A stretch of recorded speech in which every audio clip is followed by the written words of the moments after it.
Welcome. You are at the CCC. Where there are no outside issues. Hi, I'm Bonnie Violet. I'm a trans, femme, genderqueer, spiritual drag artist, digital chaplain, person in recovery, coming from, I guess, soggy, foggy Chicago. My name is Anthony. I'm a 6-year doctoral student in clinical psych, an addict and an alcoholic on my second energy drink, and I care about you. And I'm Lulu, and I am a former Miss Castro Country Club. I'm in recovery for alcohol and crystal meth. I live in the DuBois Triangle of San Francisco, that's near Castro, and I am always in search of balance.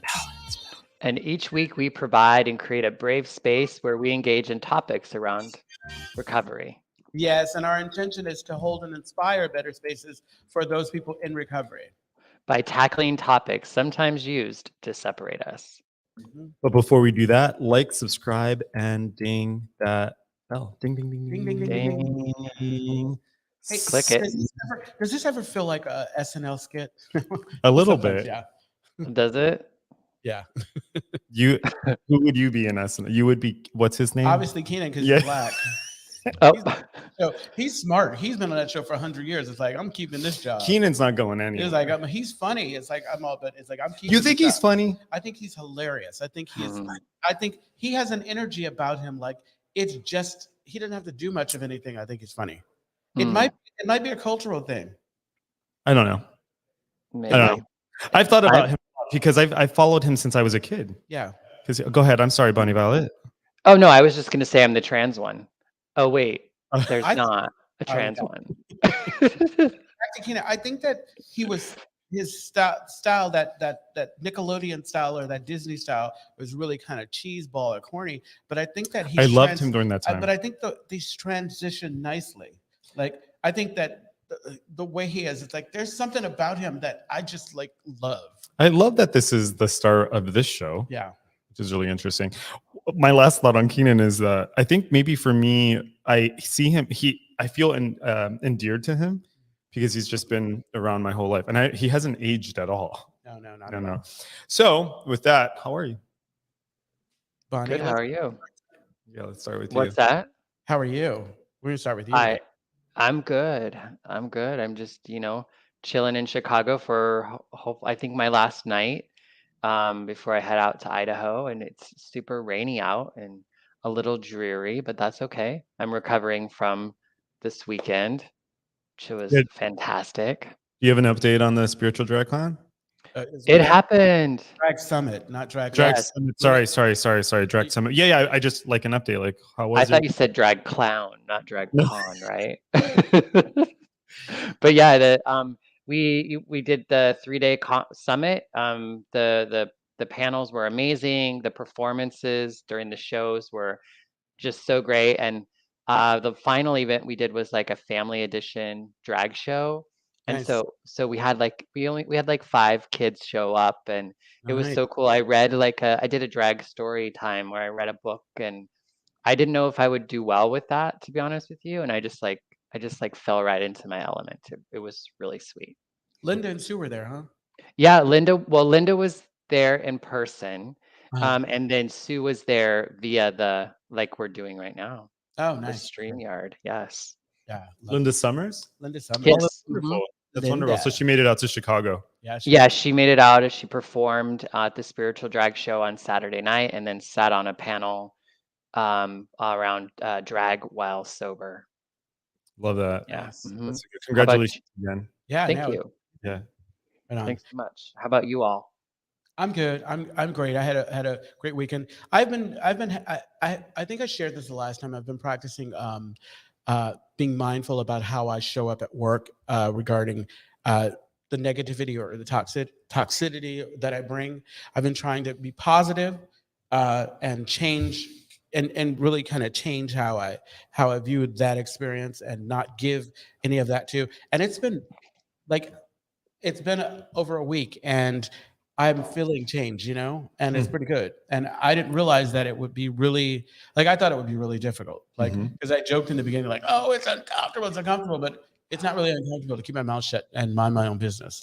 You know, I was going to ask you how exactly are you doing that, but you answered that one of the ways is by keeping your mouth shut. Oh yeah, absolutely. Especially if I want to give someone else that negativity, I don't have to. I just, and then I've been holding myself accountable by sharing with people that I'm working with that I'm trying to make this change, so that I'm going to forgive myself. I'm not going to be gentle with myself if I fall short, and I haven't so far, which is really good, because it's easier to not say that nasty thing about that person or that judgment, than it was. I think that I was just relying on old behaviors because they just felt comfortable.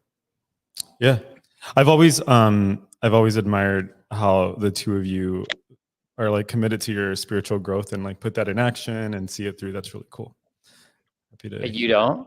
You do too, don't you? Yeah, I think I do. That doesn't mean that I do not. I just can admire that the two of you are just really committed to it. It's really beautiful. Yeah.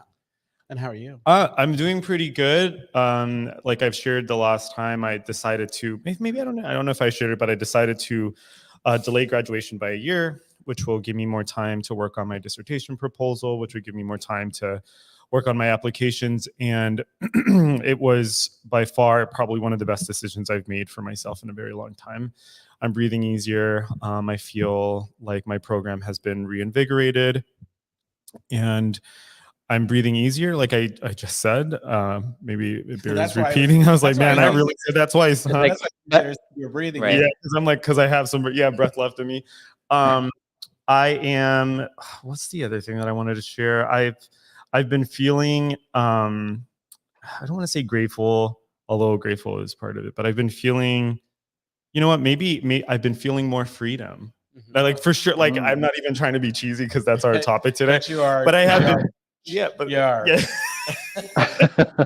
But I have been. You know what I think it is like I'll end by saying this, that like I'm speaking for myself. I love AA. I love 12-step, and I'm at a place where I'm being reminded yet again how like commitment to these things, like from the fellowship to service and all that other stuff, continues to like open up my life, and that's not an endorsement. It is simply my experience. With that being said, let's transition into today's topic, which is freedom and all of its. Are you waiting for Bonnie Violet to say something? Yes, yeah, exactly. Me too. I was. What am I supposed to say? What?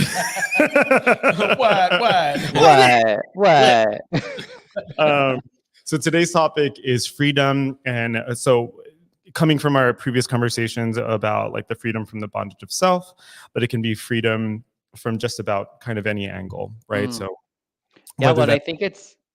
Go ahead. There she goes now. She's trying to talk. I think it's fitting that it happens to be National Coming Out Day, too. That we're talking about freedom. I know that wasn't planned, but I thought, that's kind of great. Can I ask you something? Has there ever been a National Coming Out Day in November? I thought it was in November. No, we're in October. It's always been October 11th, I think. Yeah, always. It's always been 10/11. I've been telling the story that I came out to my father on National Coming Out Day. I guess it was more dramatic. It was like Thanksgiving. Like when we were carving the turkey, and I just assumed it was National Coming Out Day. No, I thought it was November 7th, but that's Election Day. No, isn't November 6th? Okay, whatever. I know that I mail in my ballot, so okay, whatever. Bonnie was found the excuse to turn that camera. I'm struggling with the lighting. This is just a thing. I'm sorry. If you are watching us, then Bonnie's on that 150th floor in this high rise in Chicago. Let it be known that Bonnie Violet is sitting in front of a beautiful view of Chicago, Illinois. Yes. And that it has been there for the last couple of weeks. Absolutely. Yes. And today it's dreary. But it makes lighting crazy challenging. Okay.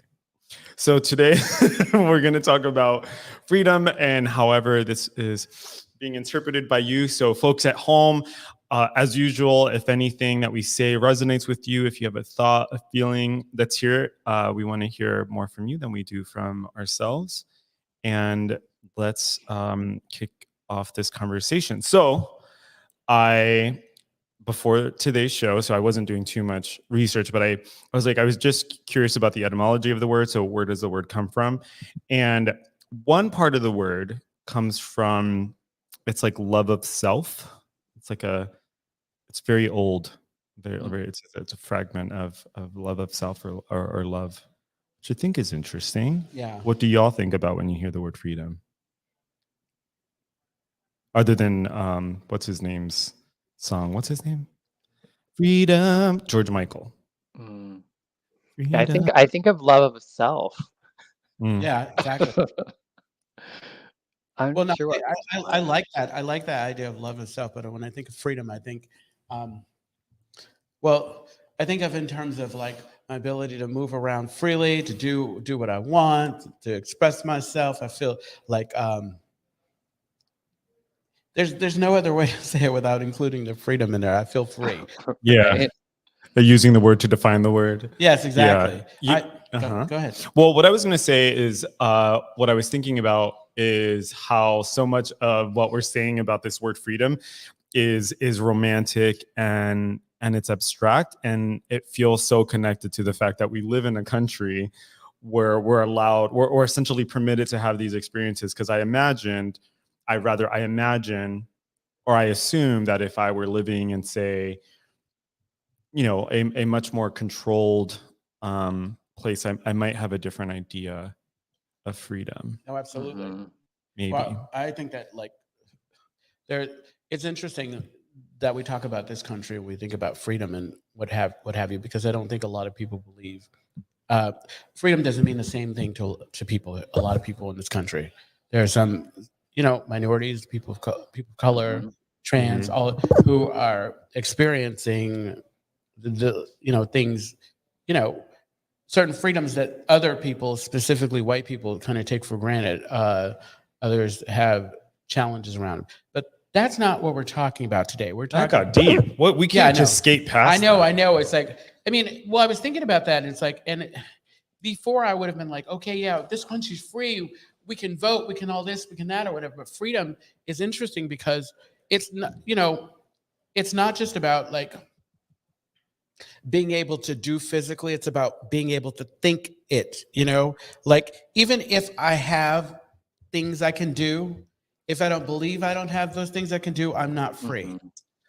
Mhm. So the way I've understood freedom is like you have national freedom, you have political freedom, and then you have individual freedom. And what you just reminded me of is the idea of free will. So like, do we actually have free will, which is a very kind of fraught philosophical question. And Yeah. many people would answer that question with, no, we don't necessarily have free will. So many of the ideas that we think are our ideas are actually not our ideas. They're the result of conditioning or exposure. We see this, I think, most often when it comes to like maladaptive behaviors that we know from, when we were living the life or a life outside of living the life. not Yeah. that, yeah, I hate to characterize it that way. No, it was the life. Yeah, it was a life. Yeah. Yeah, so I hear what you're saying about like this.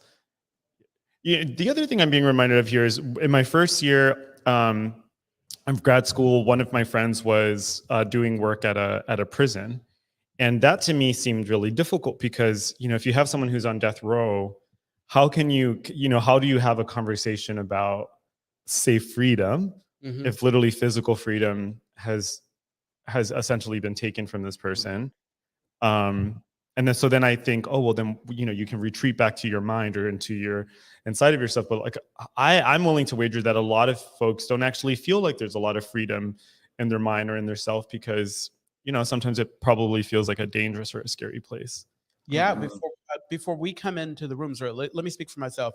Before I came into the rooms, I was so caught up with what I thought other people thought about me, and so it changed. It had an effect on how I moved through things.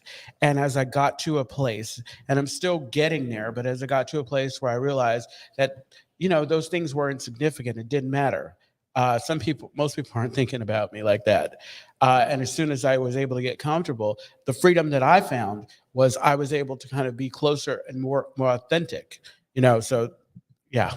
I hear that.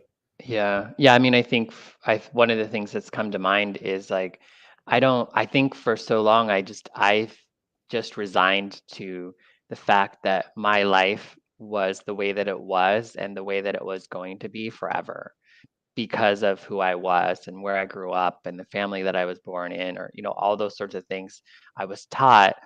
I don't actually have the list of I can do anything. I have this list of like 20 things that I can do because of where I was born or because of this or that or the other. And so I think, and that's where I think like the freedom in the mind, right? Really needed to, like, I needed to be able to see that I could have a different experience with life. And also there still are some things that that do bind us and do actually keep us from accessing certain things or doing certain things. It's not just in our mind.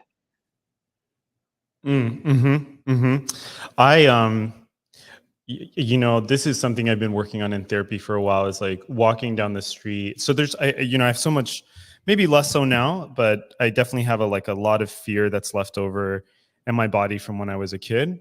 And one of the things that I remember this morning was that people in my family would call me a sissy because I was effeminate. And I can remember hearing that a lot.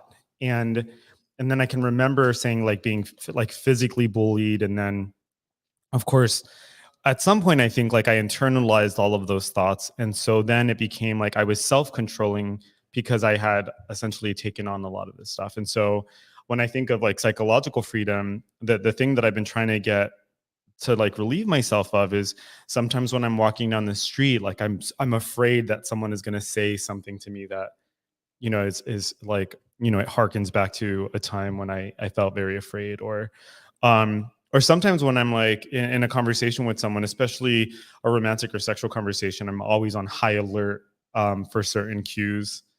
And that doesn't feel very free. It doesn't, I feel like I'm controlled. And that to me feels horrible. I remember my first year of undergrad, there was a professor, and he asked, this room of 250 plus students, how do you control a group of people?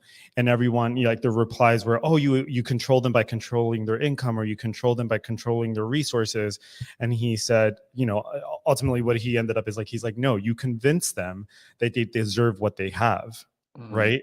And so that's something that I've had to essentially learn through recovery and doing step work, is that all these things that I thought I wasn't deserving of, I'm actually deserving of, whether I'm aware of the way that I'm restricting myself. Yes. Well, it's really interesting. Okay, so in our third step prayer, we talk about being relieved from the bondage of self. Freedom from the bondage of self. Don, thank you.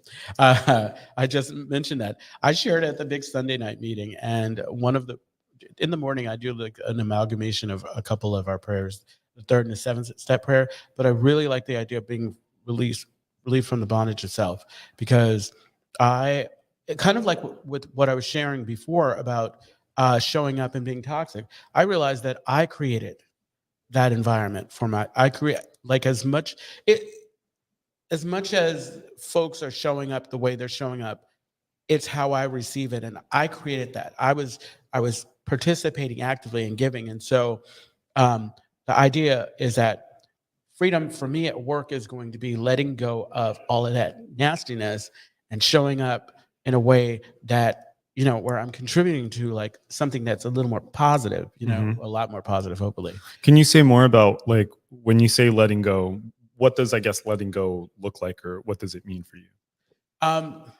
What I think, not being so rigid, like, I think for me, being a Virgo chat, like letting go of these ideas that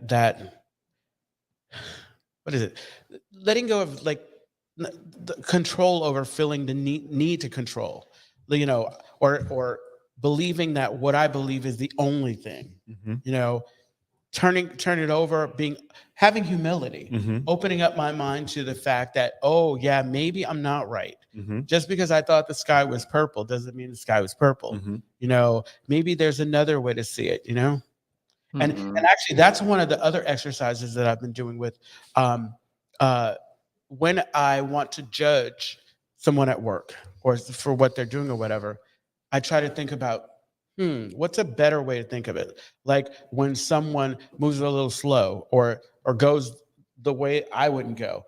Well, maybe that just makes sense to them. I usually just will try to kind of rethink it, and it's been very helpful. It's uncomfortable a little, but I think anytime you start something new and fresh and revolutionary, it's uncomfortable. I see you thinking over there, Bonnie Violet. Oh great, I'm giving a great, that's not what's really happening, but that's what I'm trying to put off. Oh, you're doing great. You're doing great. Jimmy did just write in. Jimmy wrote, if we don't turn out the vote, I have mixed feelings about reading this, but I will read it because we're not necessarily a political podcast. But Jimmy, you did write in. If we don't turn out the vote in November, we will really lose our freedoms. There is that. How do we discuss these things without turning it into a political back and forth? Well, I need to honor our motto, which is there are no outside Yeah, issues. exactly. So I rescind. I take back what I just I said. don't think there's any way unless, I think for anything to not be a back and forth, it's like folks who are participating in the conversation. Like I've heard, like the way you have an adult conversation is that each of us, we validate that the other has the right to have their point, and that I think when you validate the right that everybody has a right to, then I'm not needing to kind of to rebut what you just said. It's like, I've accepted that that's your statement. We're good. How you doing?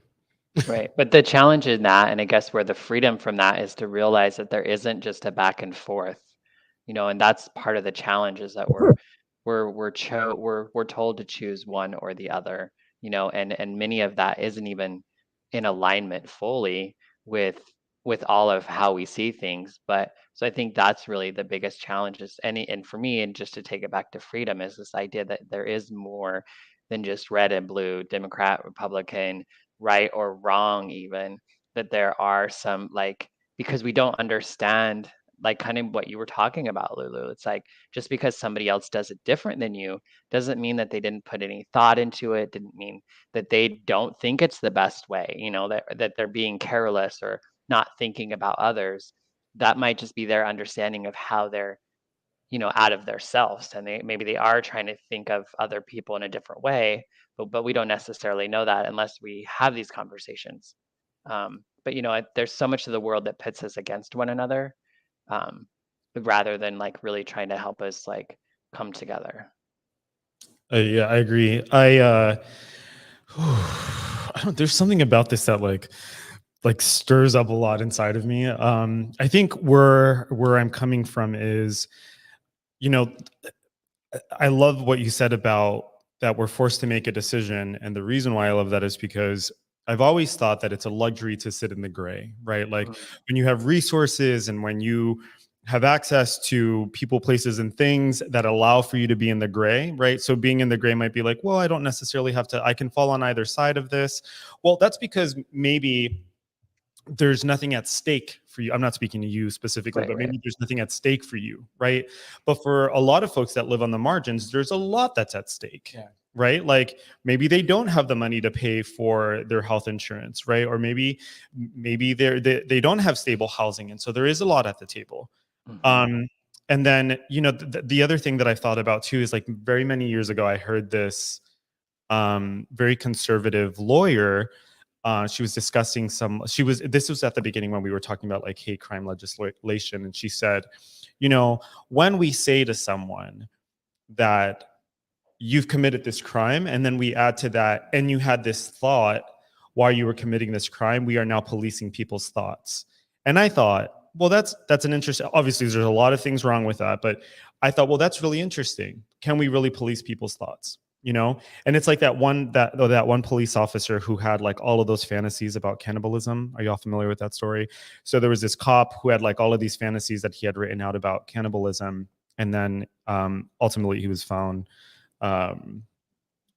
he was found to have committed a couple of crimes, but that's partly because they found some shit that he shouldn't have had. Anyway, point is that can we really police people's thoughts, and what values are like the values worth withholding? Well, we can't police your thought, but when you wrote it down, now I was thinking about that. thought anymore. It belongs Mhm. to that piece of paper. Yeah, Well, but we're also not our thoughts. And just like if we did every thought, if we like lived into and performed, if you will, every thought we had, that's, I think that's that might be the difference. I mean, I don't know, like, because we think a lot and there are a lot of thoughts that are put into us or created into us for a reason. What we do with those, though, I think are, like that's the difference.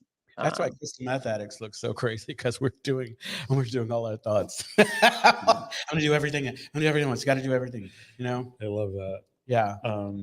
Folks at home, if you're listening in, anything we say resonates with you. Do you feel like you have a lot of freedom in your life? Have you had experiences where at one time you weren't free and now you are? Maybe you really know, what's that song? I was lost and now I'm free. Yeah. The mm. Amazing Grace. Yeah. Well, and Go I ahead. think freedom probably, or even the belief in freedom is somehow to believe that you have the power, Yeah. or you have some sort of power to, to overcome whatever that is keeping you from freedom, from whatever it's the freedom of, self-expression or the like whatever. And so, and the reality of it is we don't always have the power in a lot of things, but we always do have the power in our, I think, in our spirits and in our, maybe in our minds. And like you talked about earlier about, well, how does somebody in prison, experience freedom? And it has to do with their probably their mind and their spirit, which in some ways I think hushes all the bullshit, because Yeah. what freedom really matters most?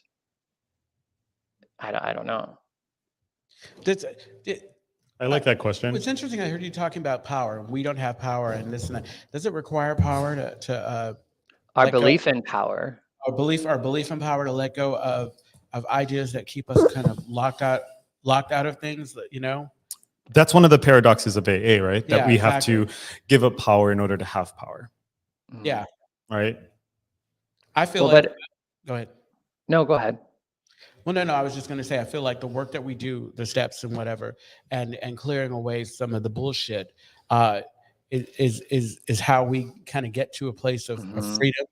Because, like, I heard at the retreat that I went to, it was lovely. It said, when you work the steps, your path starts to change. Mm. Like all of my perceptions no longer are, all of a sudden I see, especially one of the things I used to say all the time is like, okay, so all the choices that I made while I was in active addiction, while they weren't my highest choices, they were my Hmm. choices. And even though like, I may have been a little obsessive, whatever, it was for me personally, very empowering, that I had a hand in and that was great kind of pre-work to get ready for the fact that I was going to have to acknowledge my real role in the 4-step. Hmm. But a lot of that is, I mean, a lot of that is about spirit and mind. You know what I mean? Like it's not necessarily always about the physical aspects of things, and that's what the step work does, right? Like it allows us to begin to see different perspectives and see things for the way they are, and we begin to see our power in what is happening or not happening in our life, to the degree that we can have, some power or some agency in, particular things that are happening. So I think that's the thing that really has to, again, it's that belief that things can be different.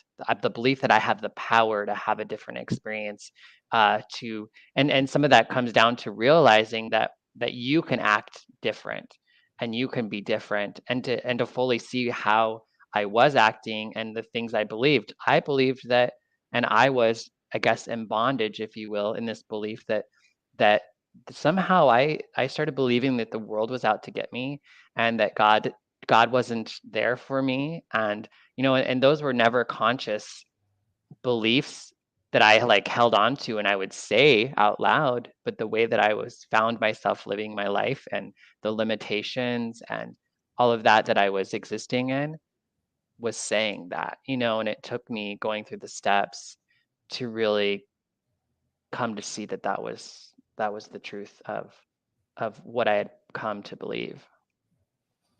That's I love the discussion of the direction we're going in with respect to power. There's this French philosopher. His name was Michel Foucault, and he was most known for his intertwining the idea of like knowledge and power. And there was one of his best books was this, also he was queer. He was into the leather and S&M scene, which was like very crazy because he was open about this when he was a professor at Berkeley. Anyway, there was this great book written by him by Crime and Punishment, and it's called Crime and Punishment. And one of the things he talks about is this idea of power and how power is complex, and there are all of these different things that we give power. So, for example, like what are the authority figures that we kind of give this like abstract thing, like we give these people power, so judges, and then we have this frame that we think in, where like rules are set up, right? So that's a form of power. And then when we think about punishment, like what is the worst punishment you can have? Well, death, or to have your freedom taken away from you. And I think it goes back to the question you had, which is which freedom I guess is the most important. And I think that was your question. And I don't have an answer to that, but I do think that the freedom that seems the most important to me is the freedom of, gosh, I'm like just repeating the big book, but the freedom from the bondage of self, which to me means that I am not, without someone present, controlling my behavior based on what somebody else is thinking or feeling, right? Like I'm not, that my behavior is not based on ideas that aren't mine. You have to get to that place. You have to wake up before you can. I think the most important to some people who haven't done the work is probably the physical freedom. Like I don't want like addiction. Like, well, what I'm saying is like before I understood, I had fear around being locked up, but before I understood that I was already locked up, so to speak, and now I understand it's like if I can't think for myself. If I don't even know that I'm not thinking for myself, because like you were saying, Bonnie, that to me, like that's where fear comes in, and control. I think we have a comment. Yeah, let's see the comment. And it comes in from Don Lee. Don Lee writes, freedom from the slavery of addiction. Absolutely. Jimmy writes, freedom from judgment. Ooh. Jimmy, right? Accepting everyone for who we are is what freedom means to me. Interesting. Very nice, Jimmy. Very nice, Don. Thank you. Thank you. Thank you for writing. Well, and I think one of the things you kind of alluded to, or maybe that was coming up when Lulu was talking as well too, is this idea of like, or even that question, which freedom is more important? And maybe there's only one freedom that we actually have a choice with, and all the other freedoms, if you will, are based on privilege, and not, you know what I mean, like that those sometimes we don't have control of, right? And you had mentioned earlier about like, oh, it's a privilege to see the gray in things, and maybe that's where that lies too. I think we're at the solution time. It's kind of turn into the solution time is when we hit 4:30. So I'm wondering if we can talk a little bit about what are the things that we have done that have contributed to our own sense of freedom, as maybe a way of giving something to folks who are listening in. Well, I think the first step for me was not drinking and using. I mean, it's like I had to let go of that piece so that I could really start doing the work. And then the progression was doing whatever work I was going to do, and I just chose to do 12-step. Anyone else? I didn't hear the question. I'm sorry. Oh, so what are the things that we have done? It's all right. You were doing a good job of that thing where it looks like you're listening and thinking. Bonnie's TV. Yeah, playing on her phone. So what I was asking is, what are the things that we have done that have contributed to our own sense of freedom, and as a way of maybe giving something to folks that are listening in. What have we done to experience freedom? Yeah, to contribute to our own sense of freedom. So for example, I'll go. I think therapy was a big part of it for me. Not realizing that I was actually being restricted by like thoughts I had about myself that I didn't realize I had about myself. That was a big part of it. Drinking. I think getting sober allowed for me to have, I love that idea of that being physical freedom, because I do think that contributed a lot to my mental health. Like I already had mental health stuff going on, but the drinking and the using was making that a lot worse. The other thing is sometimes I think another way, the other thing that's helped me feel free too, which has been difficult, which is what you were talking about earlier, having restraint of pen and tongue, or in other words, like not always saying what I want to say and not always writing what I want to write. And for those who may not be familiar with those ideas, it's like, if I feel something negative about someone, I don't necessarily have to communicate that. I don't have to send that like nasty text message.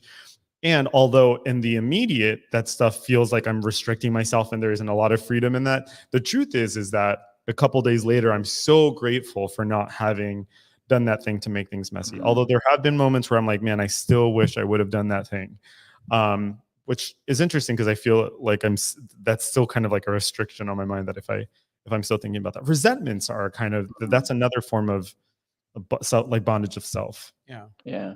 So I think like if I was just trying to think of the journey of what I've done to experience freedom throughout my life, when I was a kid, I went to church. That freed me from a lot of things.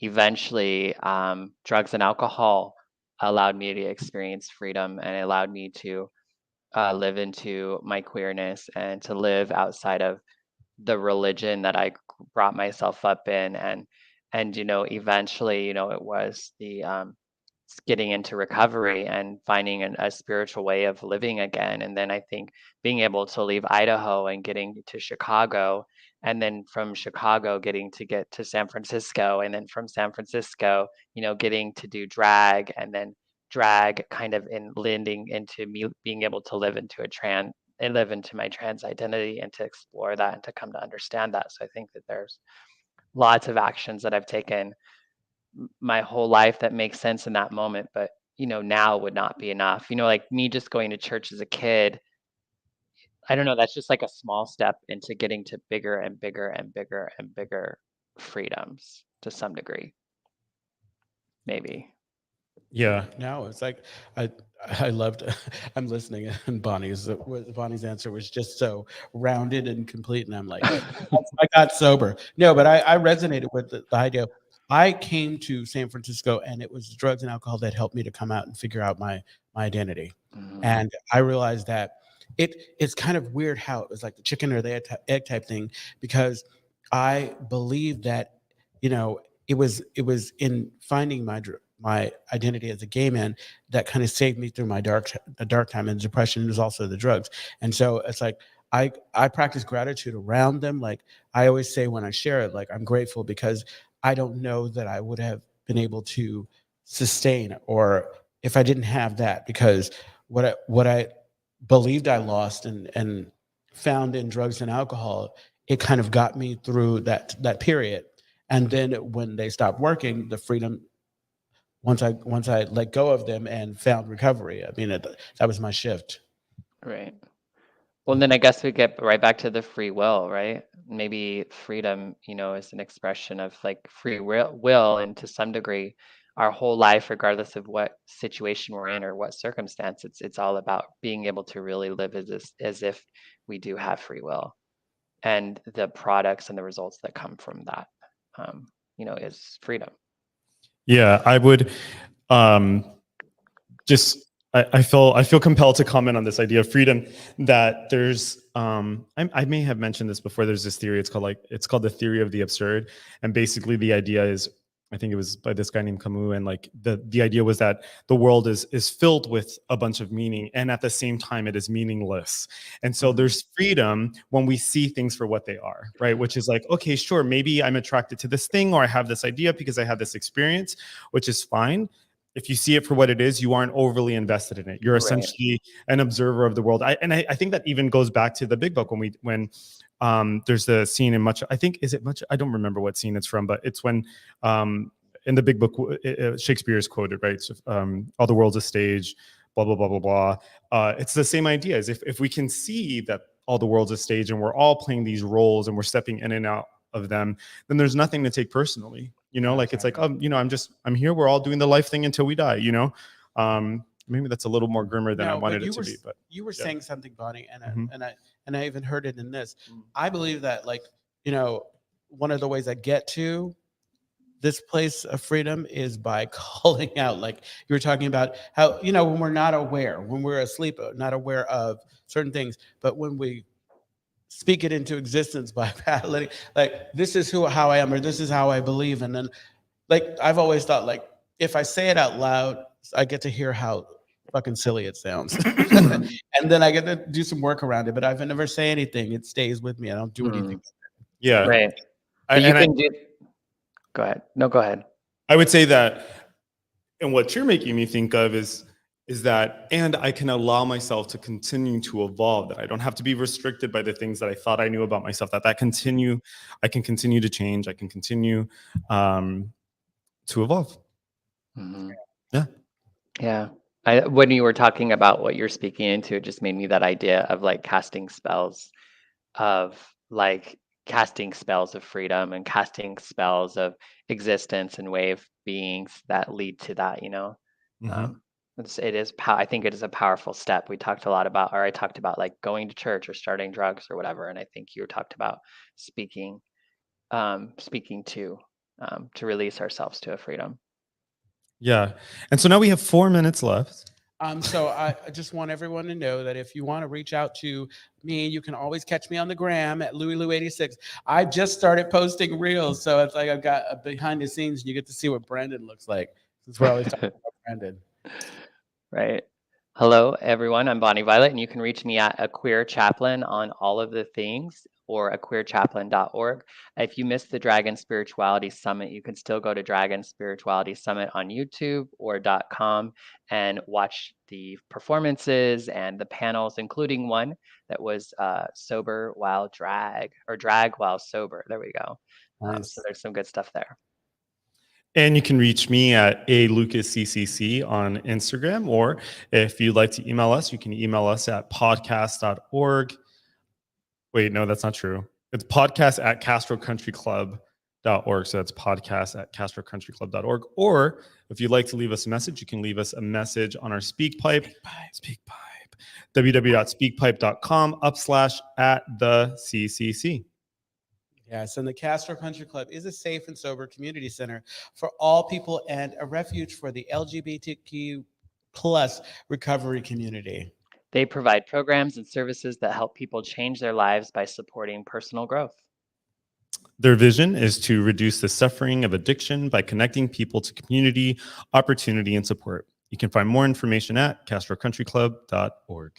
Yes, and tune in every Tuesday at 4 p.m.-ish when we go live on our Castro Country Club Facebook and YouTube channels.